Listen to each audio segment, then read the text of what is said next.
Good afternoon, friends. Welcome to the Prabhadevi Dadar CP Study Circle. Today we have our webinar on uh, the analytical procedures, that is SA 520, and the topic of the hour, that is auditing under COVID-19. For this session, we have our speaker with us, CA Ashutosh Pednekar. I'd like to introduce him to you all. CA Ashutosh Pednekar is a partner with MP Chitle and Company, Chartered Accountants, Bombay, Mumbai. He is practicing since 1992. MP Chitle and Company is one of the leading firms of chartered accountants in India with a significant presence of almost 6 decades.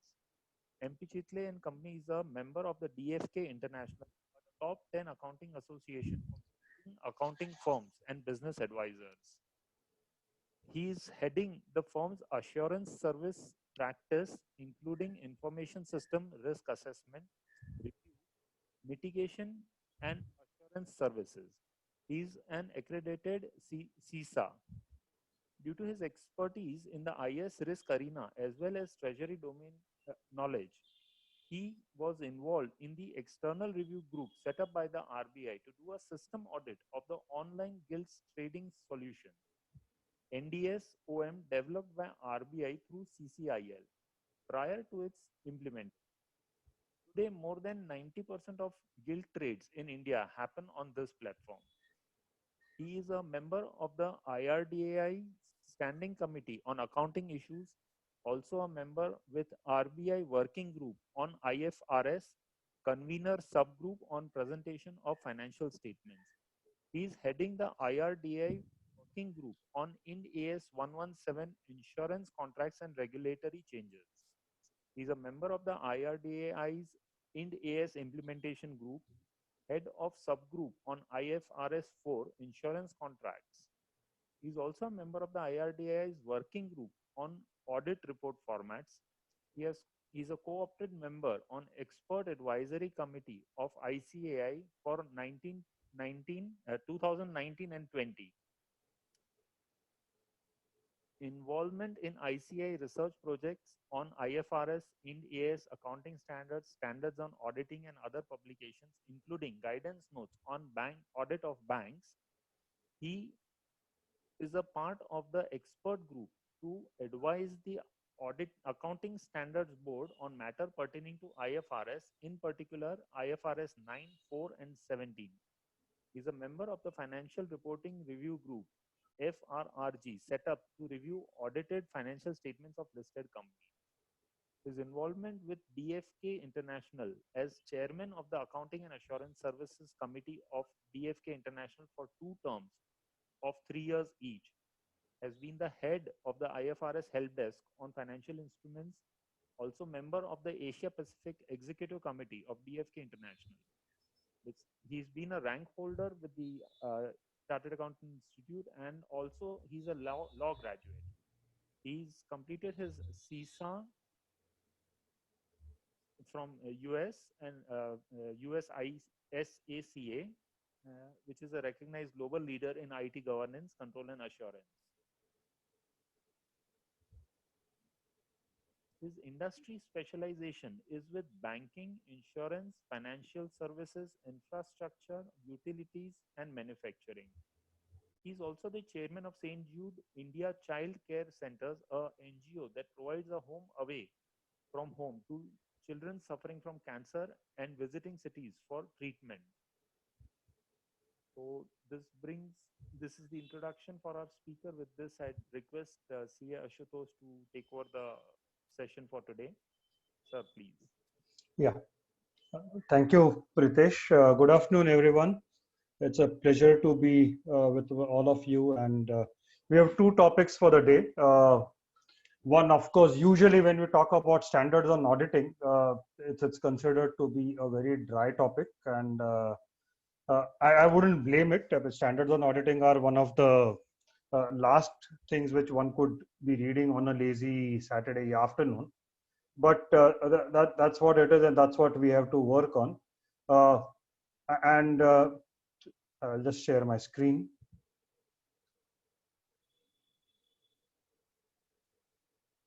I hope this is visible. But these standards on auditing, as I said, is not something very exciting to read on a Saturday afternoon when it's nicely raining outside. You would rather be with a cup of tea and some garam bhajiyas to go in before the evening goes into a different mode. But here we are. This is, after all, a set of standards which we have chosen for ourselves as practicing accountants or preparers who have to deal with auditors. We have chosen that, yes, to be in this line, and to be in this line we need to follow these standards. Like the preparers have to look at accounting standards and auditors have to look at accounting standards. As auditors we need to perform in accordance with standards on auditing, and an adherence to that also needs to be demonstrated. I mean, this was always the case. It's not something new that compliance with standards on auditing had to be demonstrated in our working papers. It just has got reinforced in the recent audit quality review documents which have got published by NFRA, where they have really stressed upon how compliance is to be demonstrated. Now, I'm not going into the merits or demerits of what the NFRA review report says, but as auditors, I mean, and we are calling ourselves a body of auditors over here, we really need to look at how we are able to conduct this audits in accordance with the standards on auditing, and how we are able to document them so that we are able to show, to be it to our peer reviewer or quality reviewer, or just for ourselves. I mean, forget a review process. It's only for ourselves. We need to be sure before we give that opinion on true and fair review that the standards on auditing have been followed. I mean, so much for the gyan on what a standard on auditing is and how it needs to be done. I mean, I usually give an anecdote of one of our founder partners. He's no more right now, P.P. Chitr. He always says he was a chartered accountant who qualified in 1952.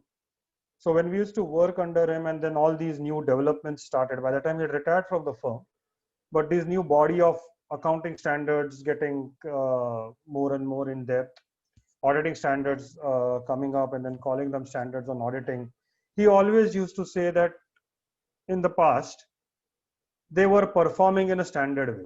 So accounting was standardized, auditing was standardized, and that was considered then as the perfect way of preparing accounts and auditing them. And you really did not need to have a prescriptive auditing standard. That's one school of thought for those who are from that generation. But their practices, I mean, we evolved from their practices. We learned from them of how to conduct an audit, how to read accounting. I mean, how to read accounting, what does a debit and credit mean, which fortunately has not changed over the thousands of years. So what does that mean and how it gets implemented? So we learn from them, and then we realize that, look, these standards on auditing or these accounting standards which are there are nothing but a codification of our practices. So many a times I get a response that, oh, I have to comply with a standard. So the fact is, we are not complying with a standard. We have only codified what we were doing or what we were required to do. And that codification has to be got in our working papers, what is called audit documentation, and then needs to be demonstrated when the need arises. So this is the background for any standard on auditing which you can start, when you have to refer to a particular standard, you got to look to it, and none of these standards can be read and in one go. We are not required to by heart them, but we are required to refer to them whenever required, whenever we encounter an audit event. And we should have enough knowledge amongst ourselves to say that, okay, this event now requires me to go and look at the auditing standard. Now, for example, we have chosen SA 520 today, analytical procedures, something which is very, very, very routine as we do it. I mean, there would be so many situations where you would just go to your client for a cup of tea, talk to the stakeholder, the owner, entrepreneur, managing director, or whoever, and you ask questions about how the business has performed. Now you will not go for a cup of tea in the pandemic era, but you will still talk to them. How has the lockdown impacted your business? Where business has gone up, gone down, we lost customers, lost suppliers, and so on and so forth. So what you're doing actually is you're gaining knowledge, and you are on your own doing an analytical procedure in your mind that when you have to audit this particular entity with the owner of which whom you're having a social conversation or even a casual conversation, it's automatically getting captured in your mind. So when your teams go out for audit, you will be telling them, look, a week ago I had this conversation and they have said that the sales have reduced by 20% because of the pandemic. Or they are in an essential services, they are producing masks, and the sales have increased by 100% in the pandemic. So automatically you have done an analytical procedure and you're directing your team to conduct the audit in a particular fashion. Now, this is exactly what is analytical procedure. I mean, so be it, we can just stop talking over here and that's what we can say. And this is how we, that's how we'll say that we have conducted the audit. But does it stop at that? No, as I said, this particular auditing standard just codifies what we have to do. Let's just go through the entire thing. One is, this is the overview of the standards on auditing. This particular presentation is taken from the AASB's presentation at the institute level. I have done just tinkered around a bit of words or anything, something over there, but essentially it's a presentation of the institute. So this is the overview of the standard on auditing, where it goes into the introduction, scope, objectives, definition, how it is applied, and what are the various requirements of it. When you're doing a substantive analytical procedure or analytical procedures when you're forming an overall conclusion, and how at the end of it, when you're doing all these procedures, you have done the analysis, how have you actually investigated the results of those procedures, and then closing the audit. And then of course all these standards have an appendix which give more explanation of what needs to be done. So let's start at with the scope of the standard on auditing. Here AP stands for analytical procedures, not Ashutosh Pednekar. So it's not me, I'm telling you this, it's the standard which tells you to do it. So it deals with the auditor's use of analytical procedures as substantive procedures and procedures near the end of the audit for forming an overall conclusion. Now just step back and think how you conducted the audit last year. Your last particular year's audit, which was done maybe for March 20 or for March 19, depending upon how it would have gone. You would have certainly done an analytical procedure to determine how the next step of audit is going to be. So those are the substantive procedures. We'll go into that. And right at the end, you would have done some procedures to get an overall view of the financial statement. So you would have done an analytical procedure, let's say, which would have resulted into a sample selection, and you would have gone and tested a few transactions based on the samples. And at the end of it, after the sample selection is done, you would have done a trend analysis, you would have done some analysis. How much percentage are my debtors? How much percentage are my creditors? Have they moved according to the scheme in which the owners have told me, or your inquiries with people who are preparing the financial statements have told? So once you've done all that, you'll do this second set of procedures. So the analytical procedures happen twice. Once as part of substantive procedures, the second as part of at the end of the audit. And then you have reference, and all these standards are interlinked. So when you're looking at analytical procedures, you have to deal with SA 315, which talks about risk assessment procedures, and SA 330, which talks about nature, timing, and extent of audit procedures. So in response to those risks, so you do a risk assessment, then you decide how you conduct the audit. At the same time, you keep on using analytical procedures. The standards are not linear, that you comply with one and then you comply with the next one, and so on and so forth. You got to keep on complying with them on an overall basis, and then go up and down or go move around the pieces of the chessboard to understand what standard is to be dealt with or applied when you're at a particular stage of audit. So this is the scope. And what is the auditor's objective of doing analytical procedures? is to obtain relevant and reliable audit evidence when using substantial analytical procedures, or design and perform analytical procedures near the end of the audit when forming an overall conclusion. And what does that mean? Those procedures at the end, we are going to say, are consistent with our understanding of the auditor's entity. So our means as auditors. So in my example where let's say my client is in the business of, he was in the business of chemicals. The lockdown happened. He changed his business to manufacture sanitizers, and he's doing well. So when I am conducting an audit of his work, and when I'm nearing the end of the audit, I will have an understanding of the entity already. That during this lockdown period, this is how his sales increased because he moved into a different product line.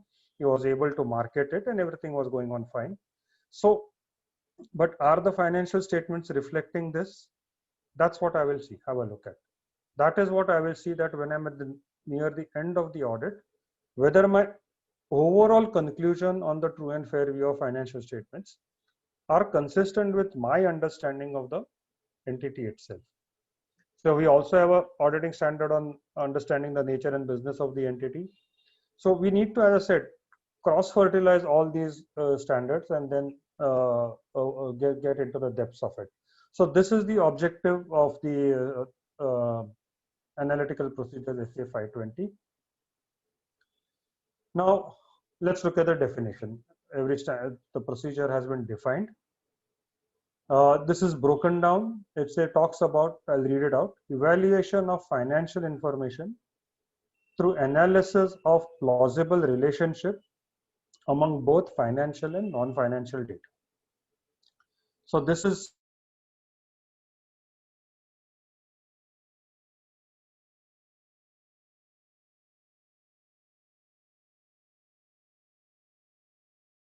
other relevant information or differ from significant of the expected values. And then it says that auditor's choice of procedures, method and level of application is a matter of professional judgment. I'll take the last bullet first. What the last bullet says is that eventually you have to do all these things as part of analytical procedures. But what you do is a matter of your professional judgment, in which professional skepticism comes in which materiality comes in, so in which assessed risks come in which risk of material misstatement of financial statements comes in. So when you're doing that, you need to document also your rationale of doing a particular analytical procedure. So why you chose a particular analytical procedure needs also to be documented. And what does an analytical procedure means? It says evaluating the information which is given to you, and you're trying to look at a relationship among financial and non-financial data. So you have a non-financial data available to you that yes, during the pandemic, I'm just taking pandemic as an example, and let's talk about an industry which is doing well. Because of that relationship, you know that there's a non-financial data is the pandemic and the geographical locations where, let's say, the lockdown was more stringent, and hence the sale of sanitizers were more. So that's the non-financial data. You're correlating with the financial data. So when you're looking at a analysis of a country as a whole where the sales would have happened, you will be looking at, okay, these were the containment zones, these were the cities where it was bad. Mumbai was bad, Pune was bad, Hyderabad was bad, and hence the sales were more. So that's the analysis which one really is looking at. It starts building in the back of your mind. So you document this, and then you try and see whether all these things are inconsistent with any other information which you have, or it differs. It may not be inconsistent, but it can differ. I mean, you may expect that, yes, because of a particular event, in our case, the pandemic, that the sale of sanitizers would be more where containment areas were more stringent. Your location of the client's location of the manufacturing unit is near Mumbai. So the Mumbai metropolitan region, the Pune metropolitan region is where he is able to sell more.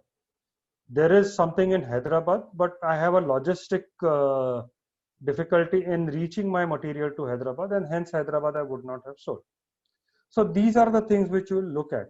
So if you start saying that, yes, I was not able to sell in Hyderabad, but then you see sales in Hyderabad, so that means it is differing from the expected values. And if that difference is of a significant amount, then you go and do further analytical procedures. Were you really able to sell in Hyderabad? Were you able to get the transportation in place? These are the questions which you will ask. If the transportation are in place, then what are the transportation expenses which are booked? Are they proper? Then you do a sample testing over there. So this is how the entire performance of analytical procedures goes through.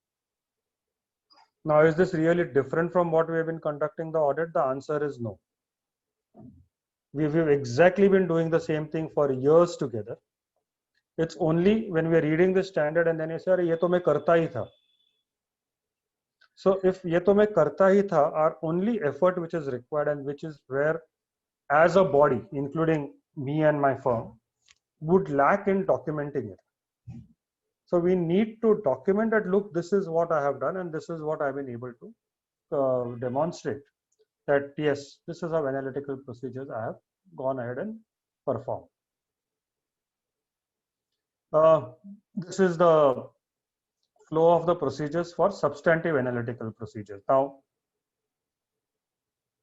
we looked at, there were two kinds of analytical procedures, one substantive and one near the end of the audit. So when you're doing a substantive analytical procedures, this is what the standard has given a flow chart. So first you have to determine the suitability of the substantive analytical procedures for a given assertion. Now, what does an assertion mean? Assertion, if you look at the framework for preparing financial statement, and that's another base document which I do tell people, including in our office, to keep on referring to. Whenever in a doubt of a situation of an accounting for an event or considering on how to audit the event, what are the assertions required? There are two base documents, framework for preparing financial statements and the preface for standards on auditing. Please refer to them, and they will give you that there are assertions which you need to make on the items of assets and liabilities on terms of completeness, accuracy, existence, so on and so forth. So over here, we are deciding for that assertion, what would be the substantive analytical procedures I need to do. Then I have to look at whether the data is reliable or not, the base data which is given to me, whether that's reliable or not, and what can be the expected relationship. So let's say I have to make an assertion on existence of sales, and what is the data which is given to me, and is there a relationship between that data and the assertion which I have to test. If that exists, then I have to evaluate at what level of precision I want this relationship to exist so that there is no risk of material misstatement. RMM is risk of material misstatement of financial statements. So if I am in a, again, let's stick to our pandemic and sanitizer example. So if I'm expecting that the sales would have gone up by X percentages, at what precision level do I want to say that I'll be deviating from X plus minus or this to ensure that there is no risk of material mistake? So that's what I need to decide. And then if I come across any difference between the recorded amounts and what I had initially expected it to be, if it is acceptable without further investigation, my procedure is over. But if let's say in my conversation with the MD, he had said that we have a 20% growth in sales. But when I actually go to see it, it's not 20%, but it is 30%, or it is 18%. So 30% perhaps would be outside my ambit between my expected range of 20% and the actual 30%. So I'll need delve and ask more questions and do more analytical procedures. But 18%, I'm okay with it, so I will accept it without any further investigation. So typically analytical procedures are one step before we go into sample selection and actual testing of transaction. It helps me to come to a conclusion on how much of sample testing I need to do. Now, similarly, with this 20% rise in sale, there has to be a proportionate rise in the purchases. A proportionate rise in purchases would mean a proportionate rise in all the costs around purchases, costs around material movement, material handling processes, so on and so forth. And then you keep on doing it. And then you look at the industry parameters. Normal debtors are 3 months, but now it could be 4 months, 5 months. Normal creditors would be at 2.5, 3 months, but now it could be 4 months, 5 months. Are they really there?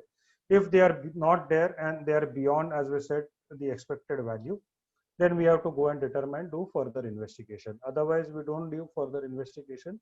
We accept that our analytical procedure is giving a comfort that the financial statements, the way they are recorded, are fine, and there's no further need to do it. So this is more descriptive as what I've talked about right now. So once we have done this, when we developed analytical procedures, we, of course, then we go to the next step of how to go and select the sample. And where there are large volumes of transactions, you got to do certain different analytical procedures. Because when there are large volume of transactions, they tend to, the standard says that they tend to be predictable over time, and which is what, if you look at a business behavior, it really works on that basis. If I'm on a high volume of transactions, I'm a call center in which a lot of questions come to me and I have to bill based on that. So these are large volume of transactions, and there'll be a predictability over time. If let's say I'm running a call center in which I'm getting paid for every call which I receive, and that call center is handling queries of FMCG goods distributed on the net, and there are problems over there. So your typical peak cycle would be when the sales are going to be high. It's an FMCG, or it could be a white goods company. So nearing Diwali, nearing festive seasons, there will be increase in number of sales. There will be increase in number of complaints. Increase in number of complaints will have that many more calls coming in. So all this linkage happens, and that's what you can predict over a time that yes, this is happening. So when you see a particular variant happening during, let's say, the pre-Diwali days, you should be able to question, okay, why did this happen? Were you better in terms of performance? You'll ask the client, or were you worse off than performance, and hence all these things have happened, or your client's products have were bad, and hence this assertion, and these questions have come in. So this is what we need to really look at. The standard allows you to say that unsophisticated predictive models may be used. So if it is really a big entity in which you have to do a big amount of analysis, then yes, you can use statistical models to see how they are performing. And different types of analytical procedures will give you different levels of assurance. So you have to decide, exercising your judgment, which is suitable, so that the test of details can be performed on the same assertion. So where you have concluded that the growth in sales is fine, and the debtors to sales ratio is fine in an accepted range. Now when you're actually going into test of details, the actual vouching part of it, you will be able to do it in a much better way. If you conclude that the sales are fine, but the debtors are more than usual, then you will increase your sample verification for debtors and to see about their genuineness and so on and so forth. So these are the links which will come in. Now, to do all this, you have to look at the reliability of the data which is given to you. So reliability of data also comes from evidences like where the source is. It could be your books of account, it could be MIS, it could be your oral information by talking to various stakeholders within the entity. And you compare the information which is available. You've spoken to X, you've spoken to Y, whether what X told you gels with what Y told you. So that needs to be matched. Does your MIS match with the financial statements, or is there a variance? Is some information which is given to the banker, is it at variance and what is there in the financial statement? So I'm not saying that you got to verify that information which has gone to the outside world or to the bankers or to a part of MIS, but you have to take that as a base and then come to your own conclusion whether this data which is given to you, whether you can rely upon it for the conduct of audit. And thereafter, you also need to inquire how this information is prepared. The same thing, completeness, accuracy, validity, everything has to be there. I mean, very early in my career, when I was doing, I think perhaps I was still in articleship days and we were doing a listed entity audit. There was a fact that there's some mismatch of debtors was going on, and our seniors were just not comfortable with the aging of debtors which was coming in. So in terms of discussion, every time the client used to say, this record is proper, what I have given you is proper, so what is coming from the ledger is not proper. And that debate went on for a while, and we as students were just amused at the level of discussion which was going on. And that fellow said, "नहीं, ये तो मेरा बराबर है, मेरा ये मैं ओमजी के record से लिया." Every few sentences you would say, "ये तो ओमजी के record से लिया." And then it transpired that OMG was not an employee of the organization, but he was one of the confidants of the owners of the organization who had a separate set of record with him. So if there were transactions with debtors and money was coming in, not exactly invoice by invoice, but ad hoc sums of amount. So his adjustment, OMG's adjustment with the debtor was more truthful and more complete as regards the adjustment done in the books of account, where some accountant was doing it on a first in first out basis. So here was a classic example of reliability of the database. Your account showed invoice, money received, and adjusted on a first in first out basis. While the understanding between the client and his debtor was completely different because OMG was monitoring it. And what OMG was doing was never flowing into accounts department. So this is how we have to question of what is the reliability of the database which is coming to you. And this is an example of the mid 80s where these standards again were not there. But the standard practice of talking and getting information out as auditors was there. So as I said, we are not really doing something different. It's only a codification of our auditing practices in these standards. And we just need to record and say that, yes, this is how we have done. So today, if I had to deal with an OMG, I would record that, yes, I spoke with OMG. This is the understanding I got of his business. And that does corroborate with the financial records, or it does not corroborate with the financial records. So this is how one has to go on the reliance on the database which is there. And then once that is done, you look at the testing the operating effectiveness of the controls around it. Now the precision, we saw over there the precision to identify a misstatement, the risk of material misstatement which is there. So here sometimes statistics does play. So we try to look at the factors which can be considered are the accuracy with which we want these results to be predicted. So if somebody has told me that, yes, the pandemic has given me a 20% increase, but that 20% increase is how, where, which location, that is what I will do. So degree to which information can be disaggregated, in our example we are talking about is a geographical disaggregation of it, and what is the financial and non-financial information surrounding it. So once you get all these three factors to come in, it will be easier to identify any potential material misstatement exists, because of which your test of details or sample verification has to be of a higher consideration. Now doing all this, you encounter a difference. OMG said this and account said this, so there is a difference. So firstly, this difference you have to understand and determine the materiality of it, and what is the consistency of this with the desired level of assurance. You wanted 100% assurance? No, not possible. But you wanted a range which will not move beyond 95, 97% to 100 and 203%. If it's within that, fine. If it's beyond that, doesn't mean it is wrong. It means you need to ask more questions and do more procedures and then come to a conclusion whether it is wrong or right. It doesn't end at that level. I mean, it doesn't end with saying that there is a difference. So that's what we need to understand. And also that this misstatement individually or aggregated with other misstatements may cause the entire financial statements to be materially misstated. This is fundamental to audit. Don't go on the basis of one particular error which you have found or a difference which you have found and blow it up You got to look at the overall picture and then come to a conclusion on it. And then look at any other evidence which can be possible.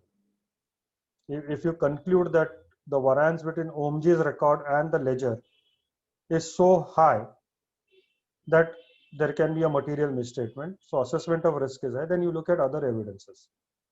You ask for any documents which could be there which would have explained how the debtor has paid money. So this is how one has to do. And if the assessed risk increases, then the difference cannot be accepted without investigation. But if the assessed risk decreases, the difference can be accepted, saying that yes, I'm accepting this difference between my expectation and actual, and I'm going ahead with it. So it's an end of that particular analytical procedure. I go to the next step of audit. So delve upon this, and then as I said, I'm at the sake of repeating myself, this is exactly how we conduct the audit, and hence it's nothing different than saying that I'm abiding by a standard on auditing. Now, having done all that as substantive analytical procedures, and then you go ahead and do sample testing and substantive tests and test of details and controls and so on. Do everything. You are now coming towards the end of the audit, where you have to form an overall opinion.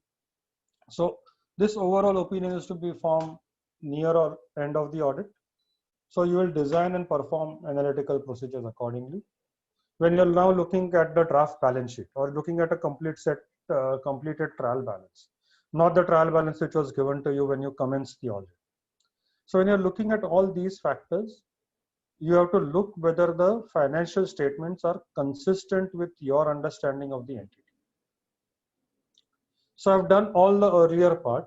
I've done testing, I've done verification, but still I'm concluding my debtors are at a higher level or debtors are at a lower level than what I was expecting. That's when you have to do more analytical procedures so that you get an overall feel कि ये सब ठीक ठाक है. Your ratio analysis, your analysis of various expenses. That my manufacturing activity increased, but there was no increase in my electricity bill. How is that possible? Yes, it could be possible for reason A, 1, 2, 3. There would be some subsidy or something like that. You're in a pandemic, you are an essential services, government says, okay, I will take part of your cost. Anything is possible. And if government says it will take part of your cost, then are those conditions fulfilled? So there becomes one more level of testing which to be there. So this is how you have to look at it and determine whether from an overall opinion perspective, whether we are able to do these analytical procedures properly. And then once you have done those procedures properly, sorry, I'll just touch upon the last bullet which I didn't see. So when you're doing this, you may get a previously unrecognized risk of material misstatement. And so when you've done your analytical procedures in the beginning as substantive ones, you conducted the sample verification, you conducted substantive testing, financial statements drafts are been given to you. At that point in time, you do one more analysis and then you come to a conclusion that no, now there's one more risk which I had earlier not recognized. It's quite possible, it can happen. At that time, at that point in time, you again go back to the grind and decide what are the further audited procedures to be done. Because you'll have to do a further risk assessment and a further modification of audit procedures may happen. So again in the example where let's say the electricity cost coming not increasing in the same pattern is not corroborated with a strong good evidence, would mean is there something wrong with the overall numbers. I'm not talking of a fraud over here. That's a different aspect altogether. But if I'm not able to pinpoint on the reason that why electricity expenses have not increased in the same manner as all other expenses of production, I need to dig in further. I need to again come and conclude, is there a risk of material misstatement?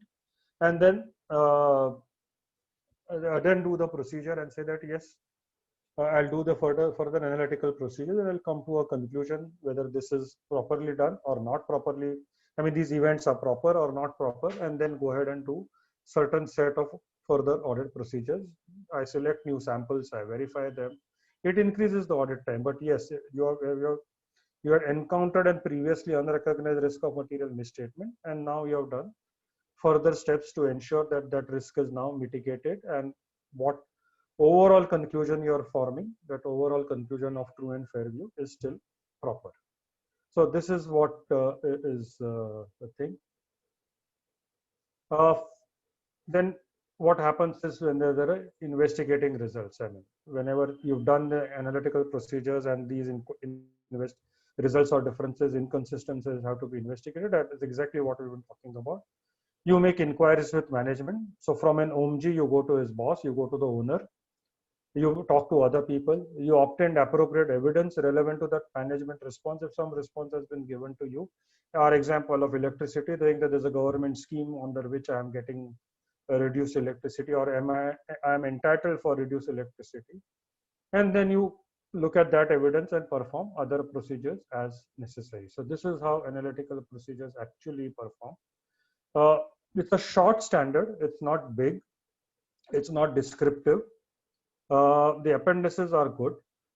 So all I would like to say over here again is pause, and we can discuss if there are questions or not.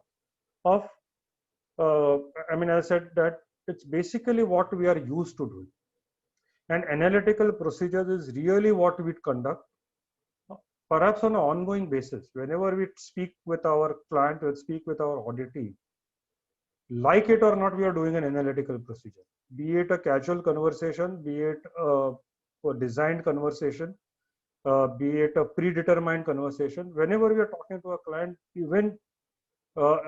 eventually we come down to doing an analytical procedure. It's just that we need to get that in mind and determine how we perform our analytical procedures, how we document it, because these procedures are the base for the next procedures which come in, the sample testing, why I could select a particular size of sample, why not I.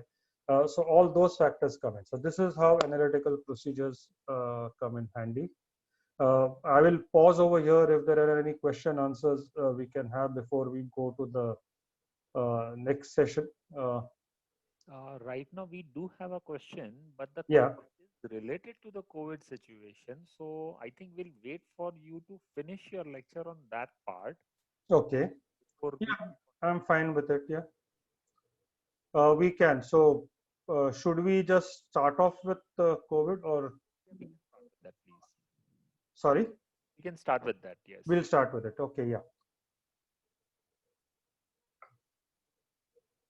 So the next thing which was there was, as they say, it's the new normal.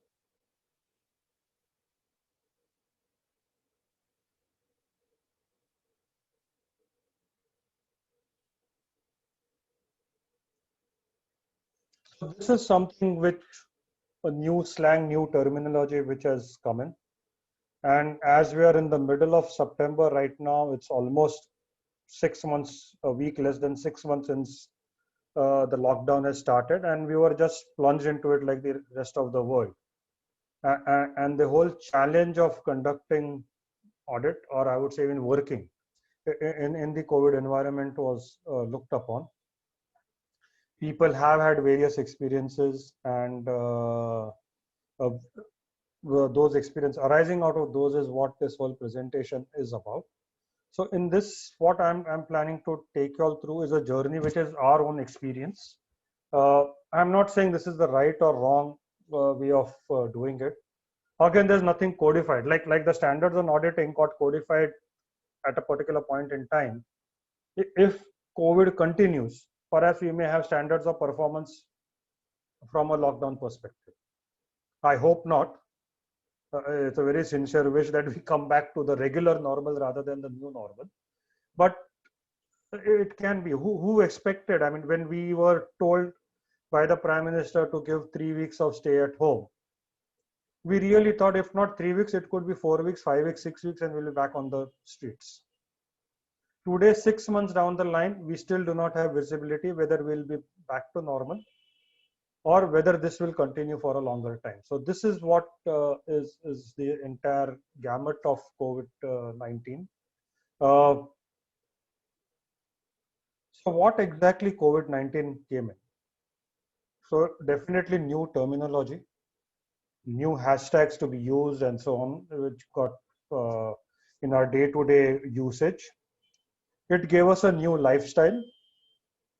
When I'd done my first video presentation at the institute, I was given a set of instructions, including what color of shirt I should wear, how I should stand in front of a camera, and at the BKC office where I did a short 20-minute recording on a accounting standard.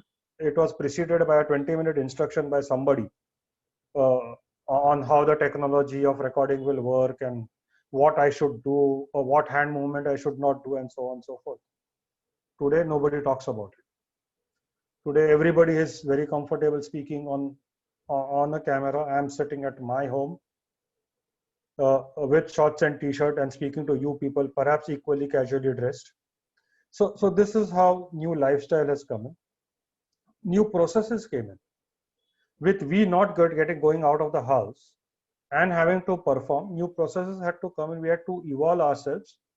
And as we go ahead, we'll talk about how these processes from an auditing perspective are going to be or can be done, should be done. As I said, I'm not going to say should be done. It is better to do it in that way, would be my personal opinion.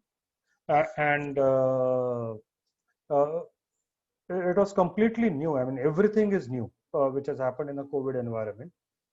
But what really did not change was the expectation of audit. So the expectation of audit remains same, be it internal audit or be it statutory audit.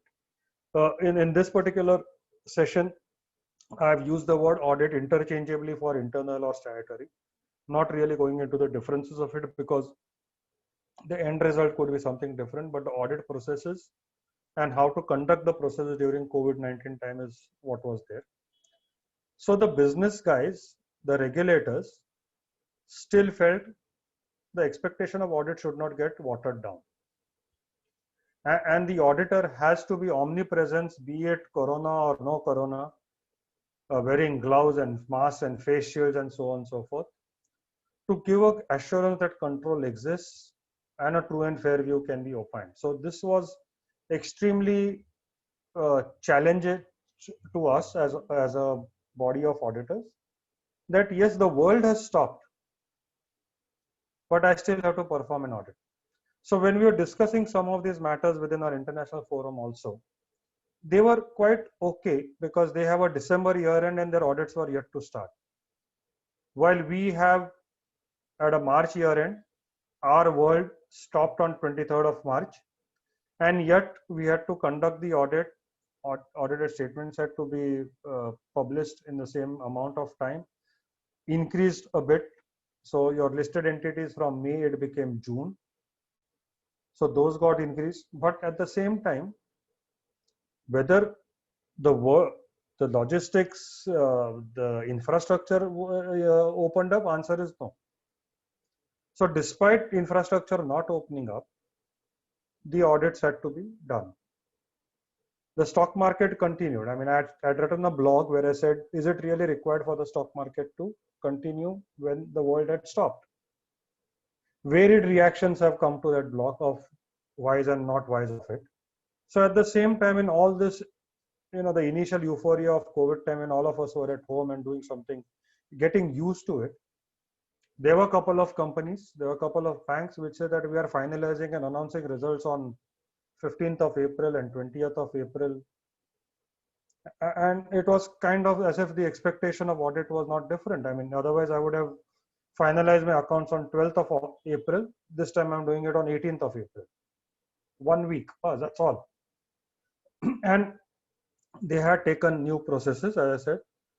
I remember, I definitely know one of the bank which came out with results, one of the first banks which came out with the results, actually went and took police permission, saying that its auditors could come to our location physically and conduct the audit. So this is a new process which came in. So, so the auditee also took a step ahead. The auditor also took a step ahead that yes, there is a lockdown going on in the country, but I still need to go and do the audit.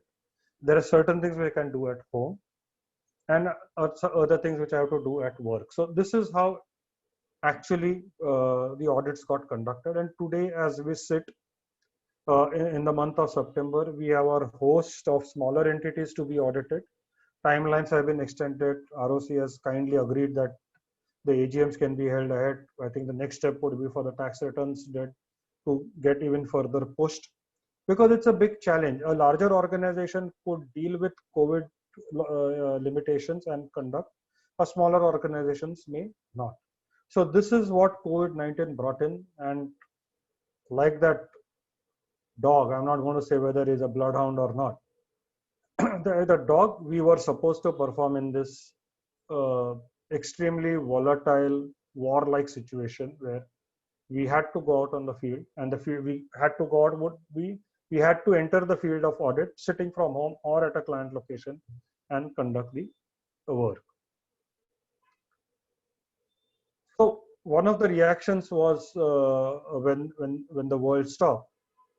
It was actually on internal audit, and they said, okay, internal audit is something which I'm not required to do right now. I'll deal with it later. So that was one of the first things which stopped. However, what happened was, as I said, the lockdown happened close to the year end. After the year end, statutory audits were getting done. And then when statutory audits were getting done and completed, the business realized that one of the function to be complied with for a good statutory audit closure was ensuring internal audit was finished for that particular period. So internal audits again came back. So here we had both the statutory auditors and the internal auditors working in a COVID situation. They had to recommence those audits and complete those audits. But at the same time, the auditee, the businesses, they realize that these audits can continue and be effective also. But given the lockdown situation, given the fact that infrastructure was not operable, it had to be done remotely. So we'll come to the challenges of doing remotely as they become a reality. And in all this, there were this set of people who kept on reminding, "Arey, dekho, Caro 2020 hai. It has so many things on audit. It has so many new compliances which have to be planned for the next year. We do not know how this pandemic would pan out. So let's start planning for that." So we had a new animal of Caro 2020 which came in and got deferred by a year, but then for next year's planning had to start. So in all this background, a new terminology which came in was of remote audits. Now, what were remote audits? I wish we could go to a location like this and conduct a remote audit. But these remote audits would mean you are not at the auditee location. So wherever the books of accounts, records, information is kept, you are not over there. You are not at the auditee location. You will have looking at working from a different environment altogether. There are varied types of access to records. So when you visit a particular client, you have a particular kind of access to records. You would be given a shared drive or an access to the systems or the tally on your machine. The records in terms of documents, physical documents are available to you. You could have a look at the files. You could go through the files and see what's happening. But the remote audit situation said that yes, I'll have to do this differently, and I have to look at these various types of accesses which came. There was no benefit of site or any physical interaction. I am sitting at my home. My team is sitting at their respective homes. The auditee is sitting at their respective houses. So each one is at a different location. So the physical interaction was missing. I could not actually cite original papers. I could not cite original processes, which otherwise I would have loved to do. I was not able to do it. So that is a reality in terms of remote audit. And this was a never before experience of audit execution. Completely changed the way we have conducted audit so far. it was completely different. I mean, there will be so many surveys which talk about that why I invented in technology was because of COVID, and it's much true in terms of auditors, where auditors had to deploy technology and conduct these kinds of audits. But along with this, there were a lot of questions which came in. It was not so simple. I mean, the auditee top management said, "ये खत्म करने का audit, stat audit, internal audit, whatever it is. These are my deadlines. My business continues, or my business is stagnant, but I want it to continue. I want to deal with it more effectively. I don't want to be bogged down by March 2020. Let's get the audits done." So when all these lines, when such thoughts came in and such directions came in from the auditee, these questions came up. How do you share data? I said nobody is physically with you. They're all at 20 different sites, 20 different locations with different kind of technology in their houses. And what is, okay, even if I decide to say that I will send you this data electronically, I'll share with you electronically, is my auditor equipped to receive it electronically in the same manner, such that the integrity of the information which is shared doesn't get lost? I share files which could be MBs and GBs in terms of size. So when they move on a platform of electronic transmission, they should remain the same when the auditor receives it. So what was required at the auditor's end was also needed to be decided, agreed upon, and then acted upon. And where digitization was not congenial, what is to be done? We had a different kind of clients, and I'm talking about large entities over here. Some of them were properly digitized right from beginning, like SAP has this thing, or even other ERPs would be having it. I'll try and remain as much product neutral over here, but to convey an example, I may talk something. It doesn't mean for or against a particular product. So you could have an ERP where you could, the document digitization was quite smart. So if you look at a purchase invoice, you could, at the click of a button of that, you could go from the invoice to the purchase order, from the purchase order to the authority matrix. So this is a proper digitization, a smart digitization of documents. If you're auditing a bank and you're looking at, let's say, an NPA portfolio, a case is doubtful or substandard and the valuation is so much, you have to see the valuation report. You click on the link and it goes into the valuation report software and picks it up. So that's smart digitization. But it's not always possible that way. So digitization levels were different for different set of clients, different set of entities. So we actually started experiencing a divide between smartly digitized organizations and others. And then you had to, since the infrastructure at two places were different, the same solution was not possible for both of them. So the way you performed an audit, or the way you executed an audit for an entity which was smartly digitized, it was not possible to do the same thing for an organization which was not smartly digitized. But at the same time, the end deliverables had to be achieved, the timelines had to be achieved. So these were the questions which came in, and this is when the auditee and the auditor sat together virtually and scratched their heads and came out with solutions. So let's see some of those solutions as which came out. Looking at from an internal audit angle, because this really didn't change at the statutory audit because our scope is defined by law. For internal audit, what was done was both the auditee and auditor agreed what could be scope exclusions. I will not be able to do physical verification of inventory at the year end. Just not possible. We were in the peak lockdown period. So those were excluded, or similar things got excluded. At the same time, some out of the agreed scope, original agreed scope of internal audit, it is always better that both the auditee and auditor specifically agree upon saying, yes, this scope continues.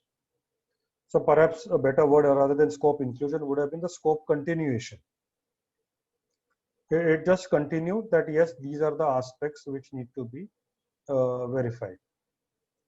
Thereafter, certain additional scopes came in because of the lockdown situation. Why additional scope came in? Because the management itself was monitoring processes remotely. So let's say you have a factory in perhaps Daman or in Surat or Hazira or wherever, and those areas opened up before Mumbai opened up. So activities were going on, you were monitoring it differently, sometimes with the use of technology, sometimes not with the use of technology.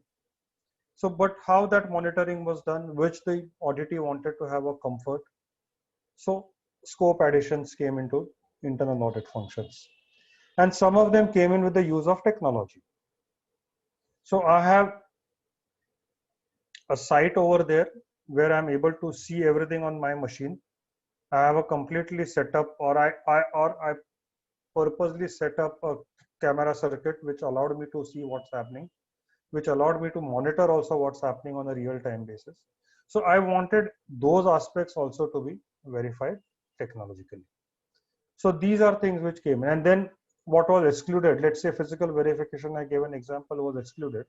Later on, as we were able to deploy technology, the auditee and auditor agreed, yeah, I mean, physical verification is excluded, was excluded on 31st March is fine, but today, end of June or beginning of July, I can still conduct physical verification by use of a local resource, by use of technology, where I actually sitting in Mumbai, I will see how that verification is done, and I will give a form an opinion based on that.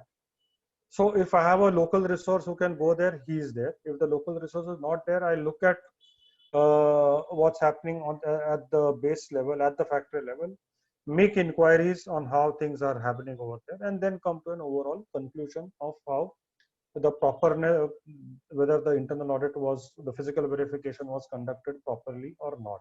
So this is how auditees and auditors evolved, and they agreed upon. Chalo, theek hai, this is reality now. We are not able to get out of our houses. We have to work from home. We have to work by making use of the computers at home. So let's make the best out of it, and let's see how we can deliver it. So these were the first steps which came in, and where auditee auditor agreeing and taking it to the next level of audit execution. Thereafter, there were certain challenges which were coming it up. That okay, I agree that okay, this is how I'll conduct the audit and this is how we'll exchange information. But I had to set up this whole thing. I mean, there had to be a technology setup which had to happen. So you had to agree upon a communication channel, a virtual private network, if both auditee and auditor were willing to do it, shared drive, normal emails. I mean, again, I will not say that this is right or this is wrong, but perhaps a VPN is better, because then the auditee and auditor were moving or transmitting data through a secure channel.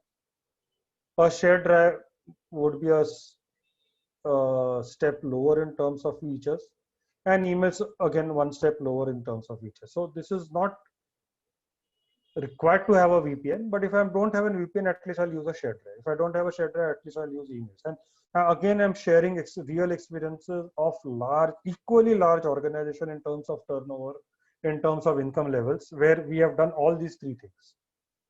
So there were entities where VPNs were used, and we were all very comfortable. And those were monitored. Those were monitored by the client to see that yes, these are not susceptible for misuse. The other aspect which was very much essential, and we really have to be thankful to our service providers, is a good and reliable internet connectivity. I think the service providers in this country and perhaps the world have really upskilled themselves. I know a couple of processes which have happened in these service providers of how much scaling up they have done physically in terms of their machines, and and virtually in terms of the networks they have expected. So this is something which is really fantastic, and I'm hats off to those. I would also bracket them as Corona warriors. The next challenge in our country is, of course, uninterrupted electricity. So it's all right for you and me sitting in a Mumbai where we are not used to electricity interruptions. You just go out into extended suburbs and you know what situations can happen.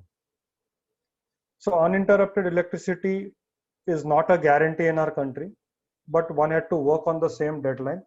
No client postponed or changed the deadline or made it more liberal, saying that electricity may not be there. They weren't even bothered. But as auditee and auditor, the auditee was also living in the distant suburbs with electricity for problems. The auditor was also living in the suburbs with electricity problems. Both had to work out a methodology. So when there's electricity, charge all your equipment so that when electricity goes up, at least for 2.5, 3.5 hours, you are able to work. So these were things which came up, and this had to be set up. This had to be set up. Now it feels that it should have been set up on day one, but actual experience was that as we encountered situations, we reacted to it. But today, if I am told to say, okay, let's set up a remote audit, I would look at all these things. And then sturdy equipments, desktop, laptops, mouse, keyboards. You are not sitting in the office in a good environment. You are sitting at home where you may not have a table and chair, a desk, proper desk to work. You will be working from your bed, you will be sitting on your sofa, you'll be sitting on your dining table, you'll be sitting on the floor, anywhere. There can be interruption. There can be just a glass spilling over. You don't want that to happen when you know that even the laptops then cannot be repaired. So all these things you had to ensure that there was a sturdiness in terms of the equipments available with you. I mean, again, a very personal experience I can share over here is maybe second, third week of the lockdown. A bit of tea spilled on my mobile. And whenever I panic because whether it's gone in, that mobile was the lifeline at that point in time. It still is in terms of conduct of work. So the first thing I did was I removed the screen lock. I had a screen lock, I had a fingerprint, and I had a pattern. I just removed it.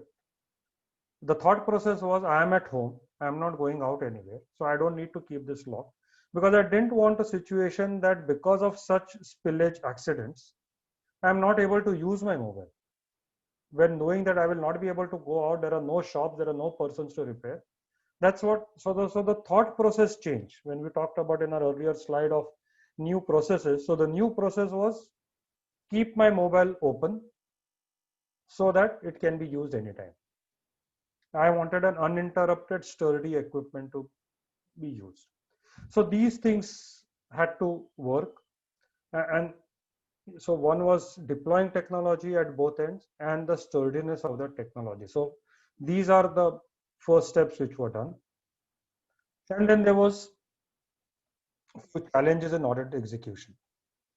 So as I said, the transfer of data, records, and information was there, which we agreed it could be one of the three things, or there can be a fourth one also: VPN, shared drive, cloud, email, so on and so forth. But one of the main pattern was, if you look at the diagrams on both the sides, and which we quickly realized, the first one started off because every member of the auditor was asking every member of the auditor, you send me this, you send me that. It was a chaos. The mesh topography, which you see on the right hand top diagram, was an absolute disaster because people did not know where documents were given, where information was shared, how it was shared, and so on and so forth. So very quickly we realized a disaster waiting to happen. We prevented the disaster from happening. And both auditor and auditee said there has to be a single point of contact at both ends. So like a funnel, it will go through those point of contacts at both ends, such that there is control of what data is shared and what data is not shared. So as for 10 items of information, 5 are received. 5 are received by the auditor, distributed to 3 people who have to work on it. They have to again funnel it through these 2 spokes and it goes back to the auditee for it to respond. It did take a bit more time than perhaps what would have happened in terms of in terms of when you would be otherwise be physically at a location. But at the same time, it prevented disasters. It prevented time overruns. It became very precise because everything then had to go through that middle portion of the sand clock. Everything had to say that yes, this is the information sought, this is the information provided, this is the information processed by the auditor, queries raised, responded, closed. That's how the loops happened. So this was one challenge in terms of audit execution, that I had to share information, I had to seek information as auditor, auditee had to share information, I had to work on it, give it back to the auditee 3-4 times. You know how much frequently that can happen. And so this challenge had to be overcome, and that challenge could be overcome only because of agreeing on a single point of contact at both ends. The other challenge of audit execution, and what you see over here are photographs at my home, where 3 of us were working on 4 machines, 3 different organizations. So what is the challenge over here? And the biggest challenge was confidentiality. So if my client believes in me, he has set up a confidentiality thing, and I have 2 other persons who are working in my home. We do not have 4 tables for everybody, all sharing the dining table. How do we ensure confidentiality of information which is getting processed and which is getting executed by the auditor? So this was one challenge. And the way to overcome it was confidentiality had to be an habit. This is, you can teach confidentiality. It's like taking a horse to the pond to drink water, but you can't force the horse to drink water. So confidentiality, as a ISS information systems person, I will certainly say, has to be a mindset. So these machines which you see on the screen, they had to be isolated from each other, including the people who were handling them. And this is very, very important to give confidence to your auditee, because you would have signed non-disclosure agreements with them, bound by law in terms of confidentiality. There's information, price sensitive information which is going in.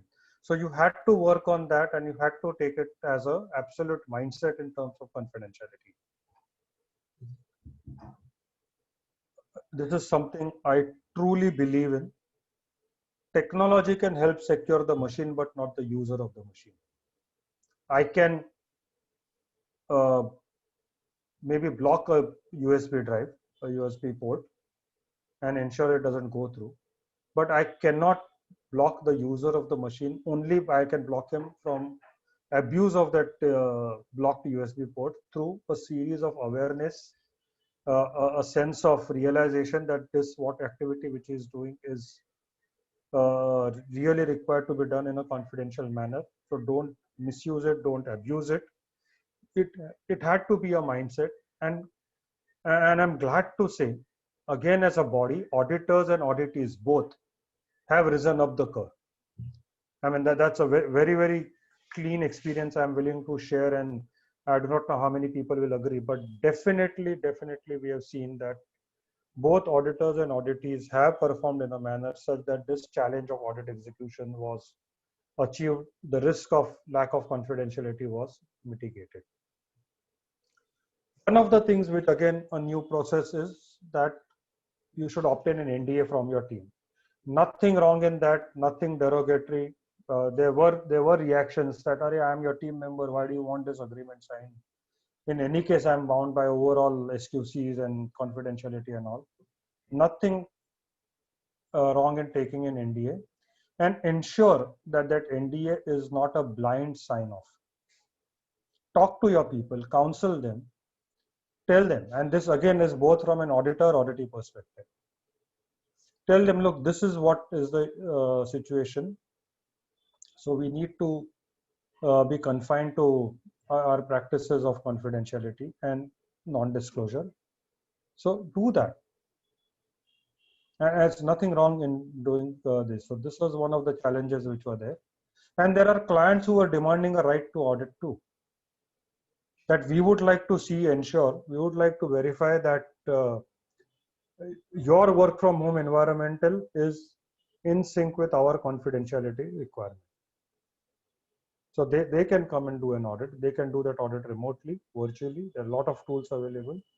And that's how it happens. So basically it all stemmed from the fact that as a user of technology working remotely, your behavior should be such that yes, you are able to conduct the audit in a manner in which the auditee will say that yes, my information is confidential.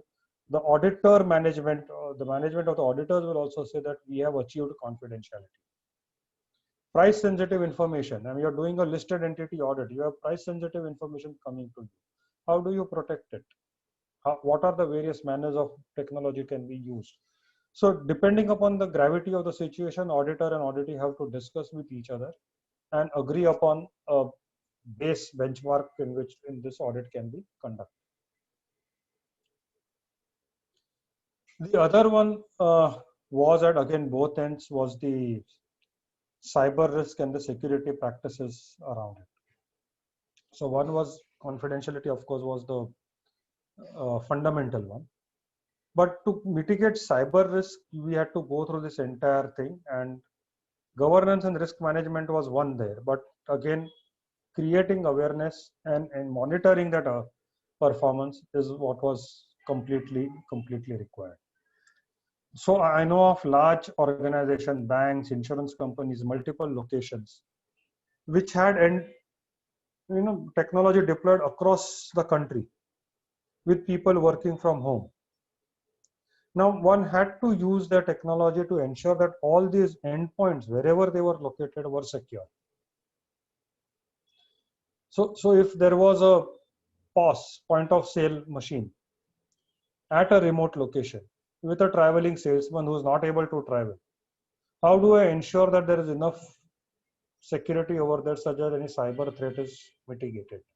And as an auditor, I'm going to rely on that point of sale machine to record the transactions which have taken place during the course of this lockdown, and then get the information for the purpose of audit. So this is how it was required to be done. So creating awareness with all the users of the technology is what was very much essential, and I'm glad we were able to do that. Filtration of emails, I mean, that was also another thing which had to be looked at. What emails could be used or permitted in during this lockdown period? I mean, otherwise, if you are in a confined zone, you may not have filter the emails. But right now, because of a lockdown zone, working remotely, you would have more filtration of emails happening. Logins. If you're on a VPN, you are logging onto the server of the client, the logins were monitored. The technology, like we did audit of bank where every time a login followed up was allowed only with an OTP. So two-factor authentication was given because we were looking directly at their ledgers, at their core banking solution. But another client, equally large, but not a bank, not having real-time information requirement, was fine with doing it on email or going on a shared drive. So each entity and everything had to be different, and they had to, both the auditor and auditee had to agree upon what kind of cyber risks were there and what are the practices, what are the practices to be done to mitigate those risks. And like in our standards on auditing, where we have to, the ultimate objective is to demonstrate that we have adhered to the standard. Similarly, over here, we had to demonstrate that we have adhered with the security practices. It's very, very important that every time we are questioned, we should be able to say that, no, this is how I have conducted my audit. This is how steps I have taken in terms of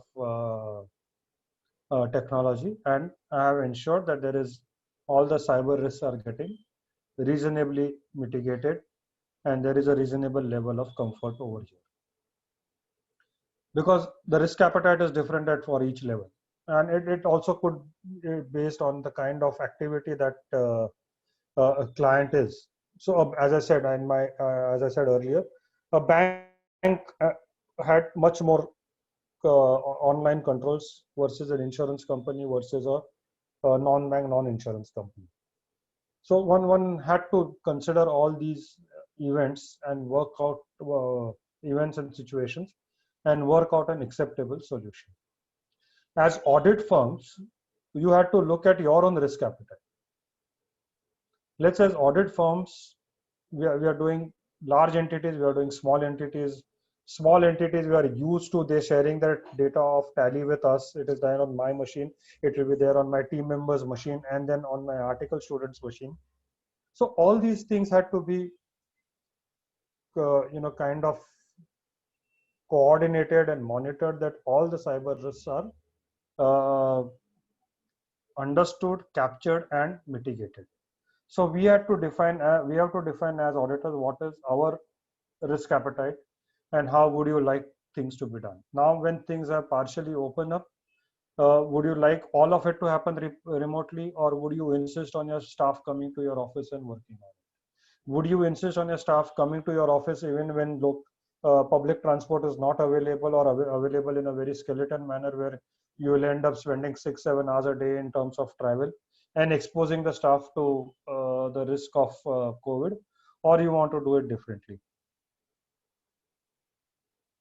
So these are the aspects which had to be considered. This had to be talked by the auditor and auditee and then worked upon. The next challenge in audit execution was, as we talked about briefly, the digitization. So the range of digitization, as I explained, was huge. From smart digitization at one level to not digitized at all, or digitized for the purposes of the lockdown, where people actually went into offices, a few people, and they scanned records and they put it on mail. So the quality of scanning, the size of the files, everything was a challenge. I mean, everything had to be dealt with. So a robust document management system with linkages, as we said earlier, a linkage to accounting system, a linkage to operating system helped. But if that was not there in place, then you really had to look at the second level. There could be a DMS, document management system, but without such linkages, where everything is scanned, but they are not linked to each other. Because I never thought I needed a linkage to each other. I was working in a very normal environment till the world stopped. So since the world stopped and I had to redo my manner of performance, I had to change around all this stuff. Then there were certain documents which were captured as images, so you couldn't do any further analysis. A scanned document which is captured as a scanned JPEG file or a PNG file, you can't do a search and identify a particular trend or word or whatever. So this led to increase in time for audit execution. It led to frustration. Somebody saying, "Arey, tu wo document mein dhoondna, tere ko milega." You can't milega that. You had to read the document and come to an intelligent reading and understand where it was, and then identify it. So this is these were the challenges around documentation part of it. And there were certain set of physical documents which were just not available electronically. Documents at factory gates, stores movement records. I mean, quite a few of them would not be available electronically at all. So how do you deal with it? Then you have to go back to your standards on auditing, that because of this particular document not been available, am I at a risk of material misstatement? Should I have it delivered to me in some particular manner? What are the steps I need to take? Do I risk myself and start visiting the client? If that be the case, yes, as I said, I mean, we've started visiting clients from the middle of May. Or rather, I've stepped out in the first week of May itself, because there were certain large clients, there was a deadline to be met, and those documents could not be made available electronically. And that's how one had to evolve. But by the time May became June and became July, there was a sense of comfort on how audit executions could be done. So what steps we did for a March audit, we have not done the same steps for the June quarter review, where the June quarter review is over by now. And we have improved upon reliance on technology and reliance on electronic and reliance on how records can be shared. And many a times it's all our experience that a set of documents may not be available with a particular accounting transaction. You see a voucher physically. A physical voucher may have certain set of documents, but some of those documents could be normally physically with somebody else, some other vertical, some other function, which is very simple when you're there at the location of the audit. You see the voucher, it's not there. You go walk across, take explanation, see it in another department and come back and say that, yeah, this is fine. Not possible to be done over here because even following our SPOC model, the information you asked for has come. When you process it and you need certain more information, again, it had to go up the funnel and come down the funnel, adds on to the audit time, but so be it.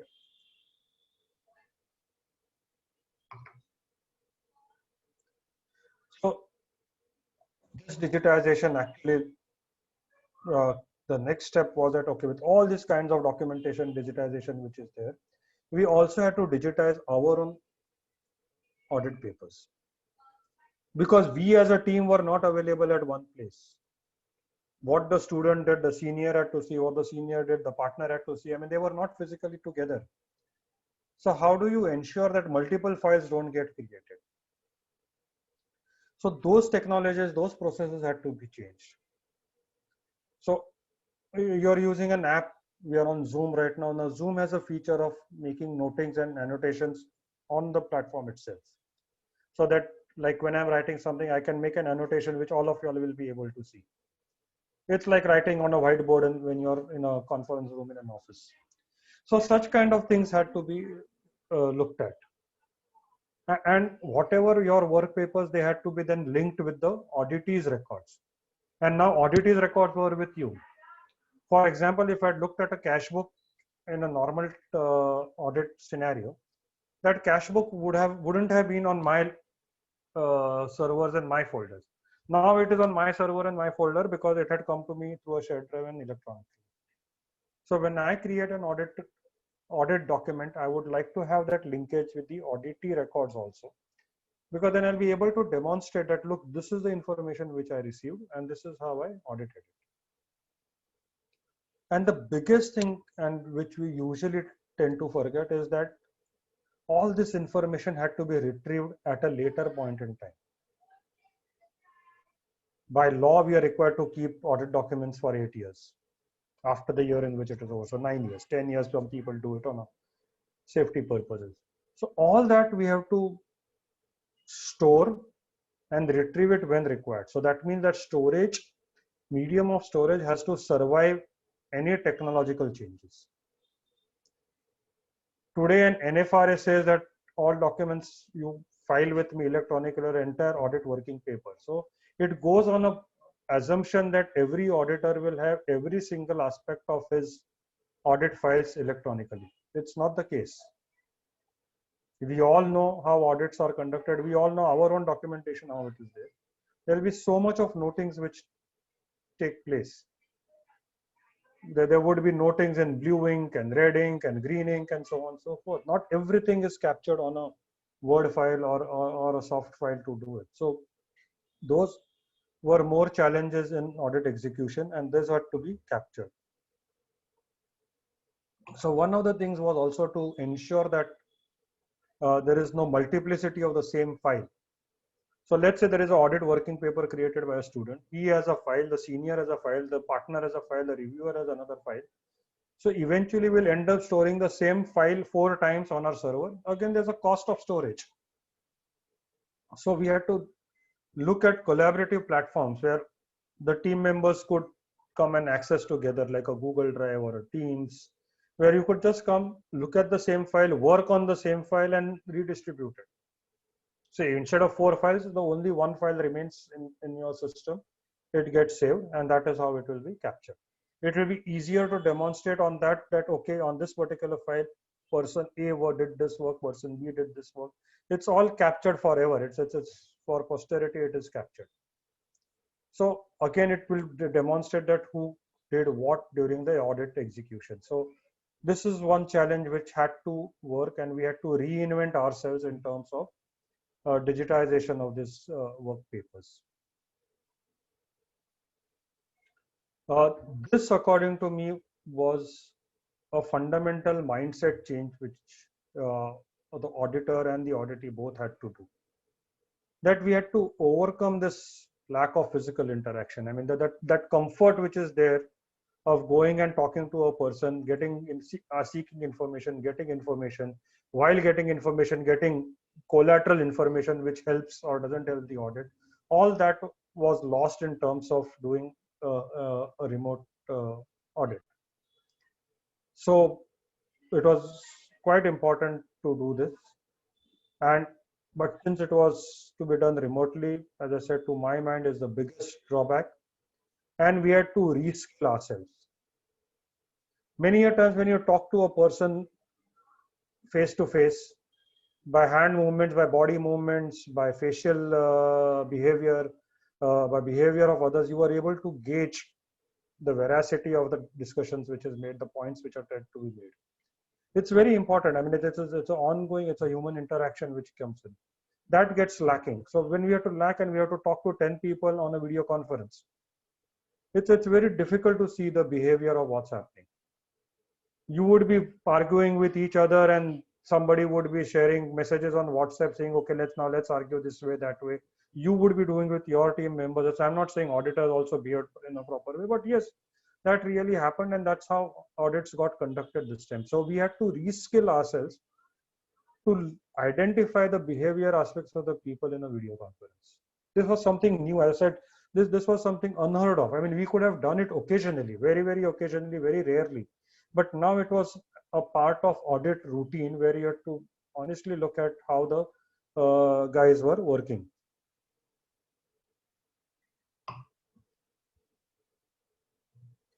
And then we had to have the discipline of asking the same question in multiple different ways without being repetitive, because then the answer, "Arey, aapne pucha tha kya, kitne baar pooch rahe ho?" When you are not sure of an answer, so you had to learn the skills of asking the same question in a different manner and see whether you get the same answer. This is something similar to what we talked in analytical procedures. That you keep on asking perhaps the same question to different set of people and try and get information and then analyze whether there is a proper correlation between that. The same thing happened in terms of a video conference, where you would have to repeat these questions and get information. I mean, it's not something, I do not know whether it can be taught in any school or not, but it's sheer experience which all of us gained at the same point in time. Just like we gained it, the auditee gained it, and they also kept on asking us the same questions. Think about how the video conferences or video meetings have happened at your end, and you will understand what I'm talking about. And then harnessing video technology for citing tasks at remote locations. I mean, the example which I gave you about conducting physical verification or citing a physical verification at a remote location. So you had people using drone technology to just maybe even a WhatsApp video, that I will make a WhatsApp video call and I'll ask them to show to me a particular document or a particular process getting executed. So this gives comfort that, okay, though there is no physical interaction, I am able to go and step ahead and see that, yes, I'll be able to work on this, and I'll be able to get a comfort that, yes, controls do exist, controls do perform themselves, and they are effective in terms of their existence. So in terms of their operating effectiveness. So this is where the lack of physical interaction had to come in. And another aspect which struck us, that when we are at a location, when we are already on a location and we are given certain accesses to their systems, it's not always that all the systems access is given to us. I mean, there are 10 systems in the client, not all 10 systems are given to us. So if I have to look at something, let's say an HR system is not given access to, I can go to the HR department and tell them, okay, just show it to me on screen and how to do it. So this was another bottleneck for working remotely, of conducting a remote audit, that sitting here, I just could not walk across to the another different person at the auditee end and understand it. I had to take time. I had to explain that, look, this is what I want to see. It had to go through the SPOC mechanism, because I only said that SPOC mechanism is better. So even if I know that person, I will not talk to him directly and ask for that information. I'll go through the SPOC. The SPOC will organize the meeting and do it. Lengthy but effective, because that was the way of overcoming this lack of physical interaction and getting a comfort that documents or the information does exist and the information is shared with you in a proper manner. So, and if you look at the photograph which is there, I mean, many of these photographs are from our own experiences. My only submission to you, because this has been circulated, is please do not copy paste these photographs. I mean, some of them have copyrighted information on which I've taken permission, and some of these are mine. Like this is particularly our photograph, where at a client location, it was pasted like this, been accessed remotely, do not turn off. In spite of that, the person who used to come to clean that area used to turn off the machine. And then the client, the laptop which we had at home at the audit team member was not able to access this. So there were some clients actually who gave their own laptops to us with a connectivity, so that the whole type of sharing of information remained within their domain and there was no external domain getting involved. Some said, we'll give it to on your own laptop. So, but these risks existed. I have a laptop which is connected to the server of the client, which is talking only to between the client and the laptop which is there. But a physical the instruction like this is not followed by the sweeper. The sweeper shuts it off and the whole connectivity goes on. So these were the kind of challenges which were faced during the conduct of audits, and we had to come and overcome them. The other one was we had to give a clear set of instructions, both at the auditor end and the auditee end, where we had to be very clear on what we expect that auditor to do or what we expect the auditee to do. And in this regard,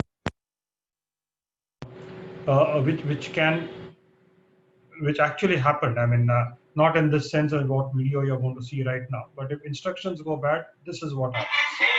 And it'll be an exercise in building trust between one another. So Harrison, if you don't mind going first, step up here on this chair, close your eyes. All right, and then everybody fill in, and we're going to ask you to fall, and then they will catch you.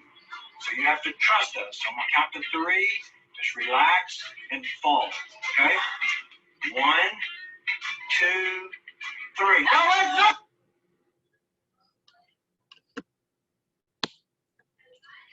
That's precisely why I said we needed that SPOC. So instructions had to be crystal clear in terms of who has to do what. I mean, that is something which was very, very important in terms of conduct of audit. So the SPOC also then had to be within your own audit team, where you wouldn't want multiple people giving multiple instructions. Then the always to say, "Usne aisa kya, maine aisa suna, I thought so, he said so," and all those questions come in. So answer has to be, you have to mitigate them right at the beginning and ensure that these things are getting controlled. So now with all these aspects, what happens is for a successful remote audit, and what are the recipes which are to be done. Based on my experiences over the last 4, 5, 6 months, and I'm not going to say I'm an expert at this, but these are actual things which we have experienced. It's very, very important that the auditee management intent and support is there for the whole process. I mean, as I said, some of the clients shared their laptops with our team. Their laptops were connected into their network, so there was nothing else which was done. All USB port, all external ports were blocked.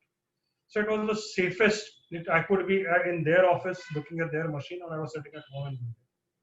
And then there were some people who said, okay, we'll use your machines and we will log them onto our network. But when I'm using your machine to log them to our network as an auditor, I would want comfort that yes, these controls are in place at your end too. So the management intent and support was absolutely critical. As we speak, there are a few internal audits, especially on the infrastructure side, where because the management support is not very clear, we have not yet started the audit. So 6 months have gone in that entity with no internal audit conducted. Statutory audit is still going on. But where, and I'm again talking about large entities, where we have not been able to even commence the audit to be done. So those are challenges that will come in as the year goes by. So that's a key element. The other element is, as auditors, we had to be quick in adaptation. We couldn't say that I will not be able to do this, especially in terms of technology. You would have read in so many articles now that COVID is what has driven me to implement technology. I didn't want to move to the cloud because I didn't know what the cloud was. Today, everybody knows what the cloud is. Today, everybody, we know that we have gone up and stored our data somewhere else physically. My office is in an old building in Fort area where I would shudder to think what would happen if I keep my server on 24/7. It's such an old building. But if I move to the cloud, now my data is safe, it's accessible, I can use it. So, and I had to change the entire processes at my end in terms of how I conducted the audit. I mean, how I technologically interacted with my own technical equipments, my own technical infrastructure and tools. So that's one aspect which is there. The other one is, it is like the Citibank ad which was there, that we come more than halfway to meet you. I mean, some of you all would remember that advertisement. So there has to be a participative auditee and a proactive auditor, and both have to take that extra step. Both have to trust each other that yes, I am giving you information, you have the right to seek information, I am giving you the proper correct information so as to qualify as substantial, I mean that reliable audit evidence which is there, which will help me complete my audit processes, and I do come to an opinion on the true and fair view of the financial statements or the existence of controls if it's an internal audit. So if you're able to do that, yes, this is how it comes in. So there has to be a participative auditor and a proactive auditor who can collaborate and take that extra step.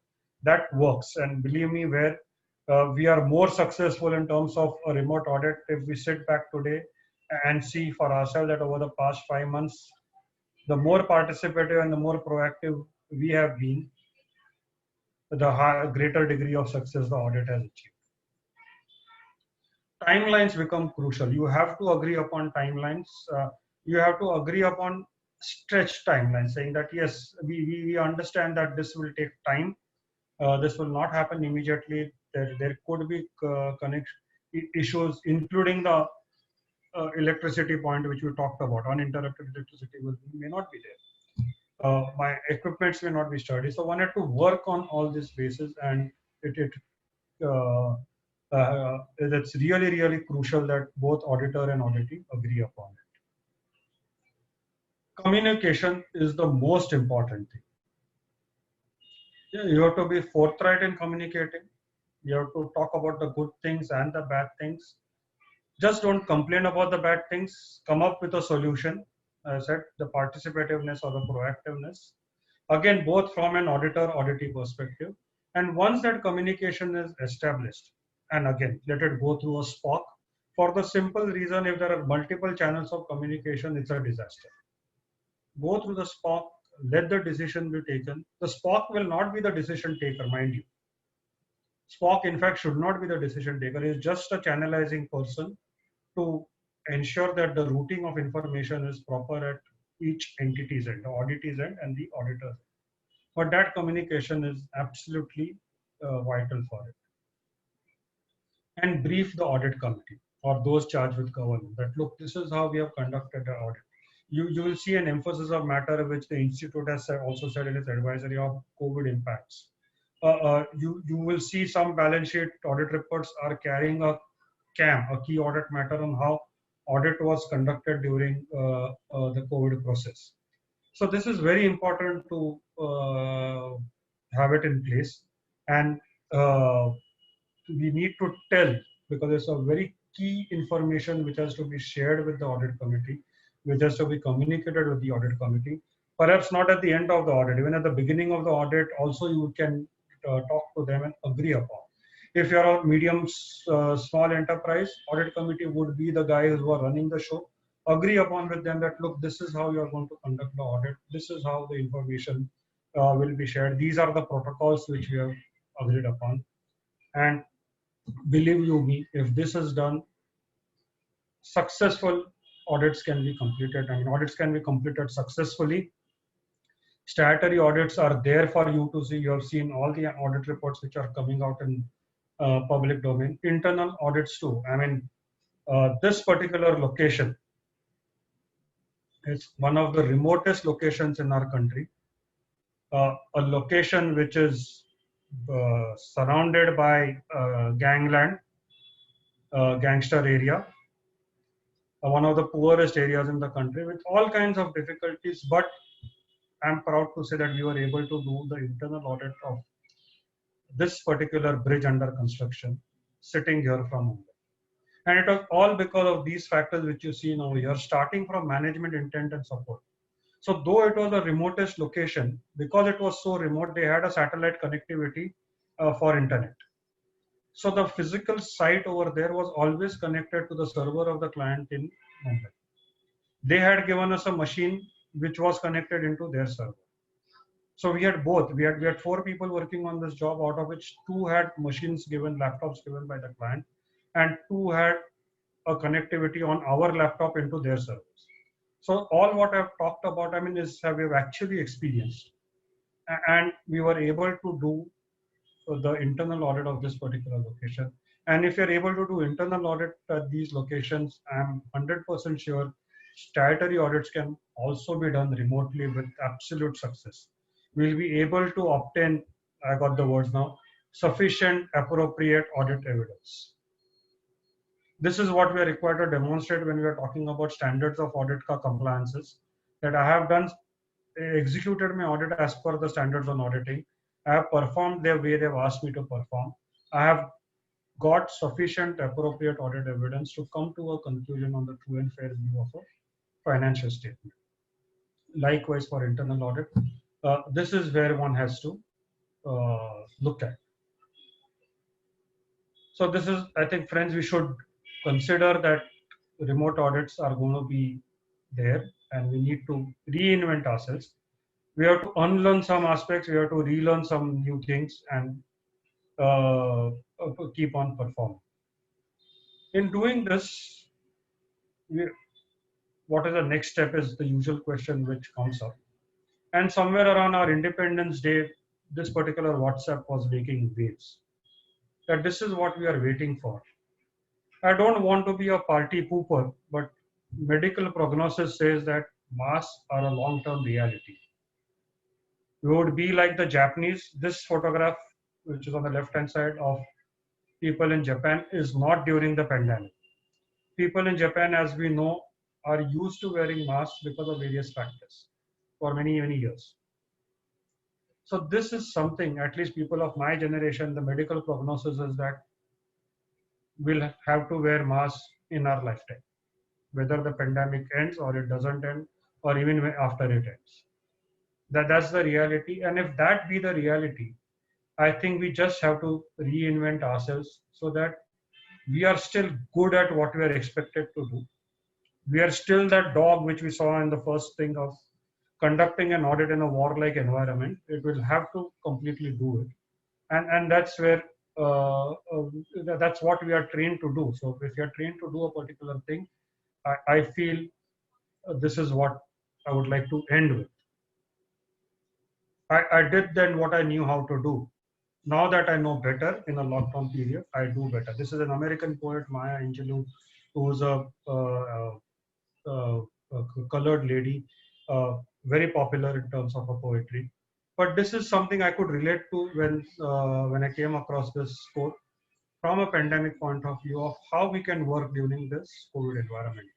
We have to sit at home, we have to work remotely, we need to harness technology, we need to make technology our friend, whatever age we of our profession, be it a 16, 17, 18-year-old, 19-year-old student to a 80-year practicing chartered accountant or somebody else.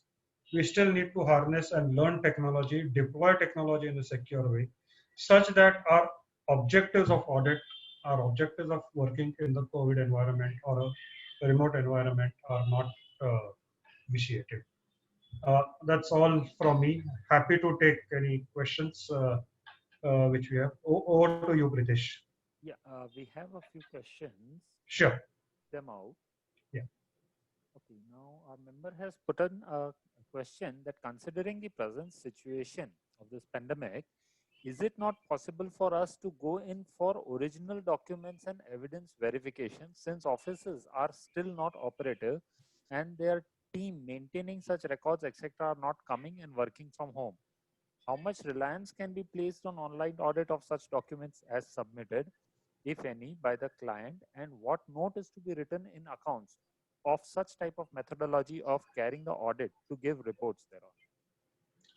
Well, sir, I'll say this entire presentation was actually based on that what would constitute sufficient appropriate audit evidence to give you a comfort. You are not able to see the original document. I accept it. If you look at the ICA advisory, which came early in the lockdown, also accept the fact that these documents will not be made seen by you at the time of conduct of the audit. So you got to look at these different processes. So let's say if you are having a want to be sure that this is the original document, you can have a video conversation with the person who is doing the scanning. So these are new steps, new processes to be done, that you will cite the scanning process and you will say that, okay, now you mail it to me. So at least you have seen if it's a 5-page document which is getting scanned, you have the comfort that 5 pages, those 5 pages are scanned and they are immediately mailed to you. Now, this will not be feasible for every single voucher, every single document you are going to ask from the client. So you will have to do a sample test over there. You will have to place reliance on that, and you will have to, in your communication with those charged with governance, you will have to tell them, look, these are the audit processes we have placed reliance upon. This is how we work. This is how the information came in.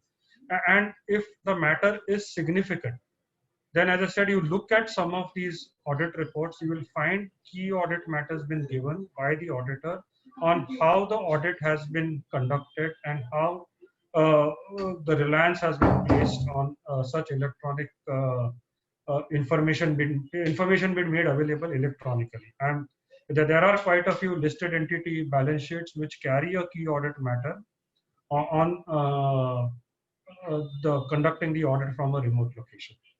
So do you think it should be like as an advice, or it should be made as a compulsion that we do put in this kind of a note? Not compulsion. I wouldn't say it's a compulsion because it's ultimately it has to meet the definition of the key audit matter. I mean, was it so really key to arrive at the inverted funnel which is there in ASA 720? It has to fit over there.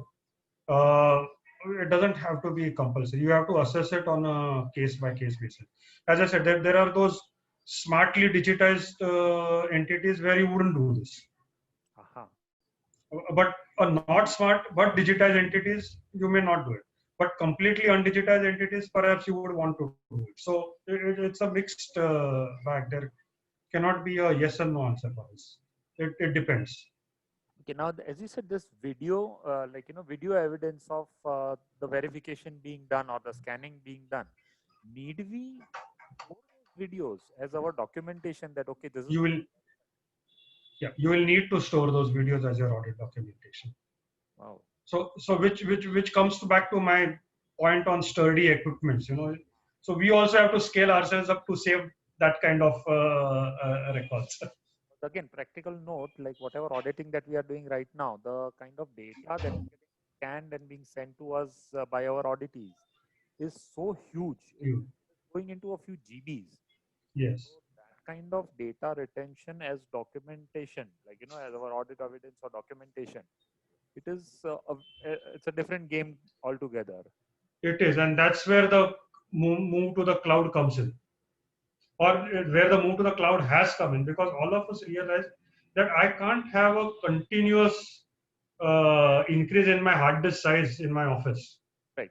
There's a limit up to what kind of hard disk drives I'll keep in my office, stay at home and all. So I move to the next level of technology. And like even in a firm like ours, where we used to shy away from the cloud, saying कि नहीं नहीं वो कुछ भी बोलने दो unsecure है मालूम नहीं अपना control में नहीं है. But now there's no choice. I mean, it's more a question of when rather than whether or not. Yeah. Now, as you mentioned, like these ERP softwares that you are mentioning, which have this facility that, let us say, there's a purchase transaction which I'm viewing, and along with that transaction, I can just click and view the purchase document also. Now, these kind of verifications that we've done, like online verifications that we done, again as a documentation, need I download those documents also and save it in my record? No need to. No need to. I mean, this I'll put your question the other way around. Would I take a photocopy of every voucher on which I put a tick? The answer is no. So, but I need to document what I have done. Which for my sample, I did these steps. Is what I'll be documenting. Okay. Okay. I think that should be all. Okay, we have few new questions. Just a second. Yeah. Okay. The scanned documents are already on record, and there is nobody available to show the original. The scanned one itself is given, which might be risky, as nowadays alterations are carried out by replacing pages or whatever. So, what next for auditor to report in his report? Well, as I think you mentioned. Yeah. See, I'll just tell one more tip over here. We usually rely on a PDF document, but a PDF document can also be altered.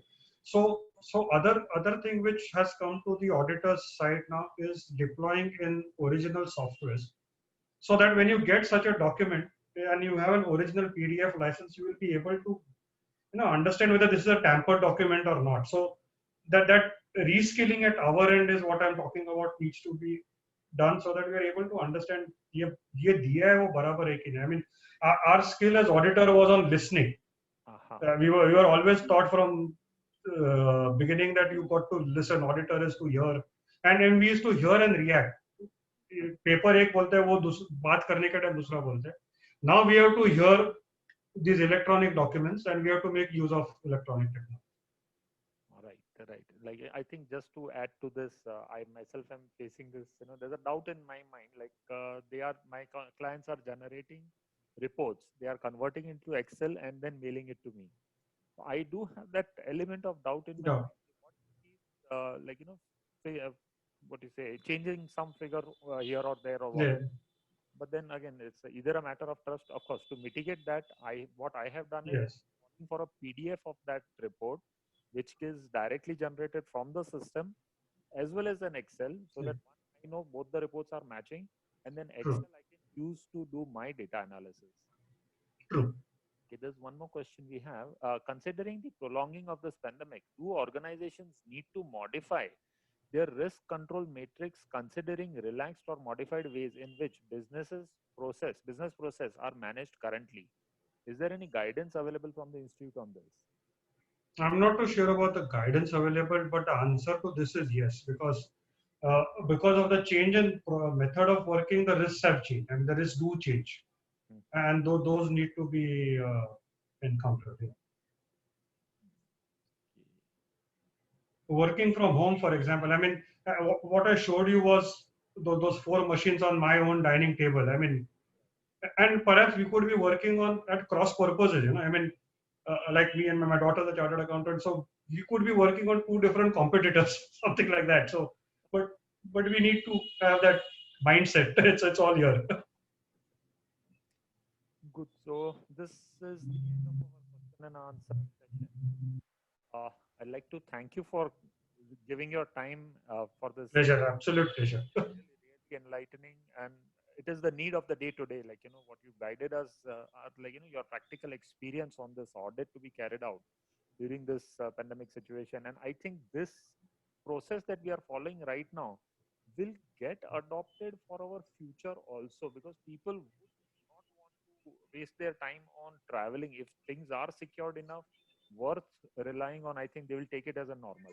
Yes, absolutely. This is going to be the new normal. I mean, we may not be at offices 5 days a week, so 7 days a week or whatever. It's effectively 7 days a week if we like to work, but that's what's going to happen. So, on behalf of all of us, I'd like to propose a vote of thanks to you. Thank you very much. Thank you. You and have a good weekend. Good night. Thank you. Thanks, everyone.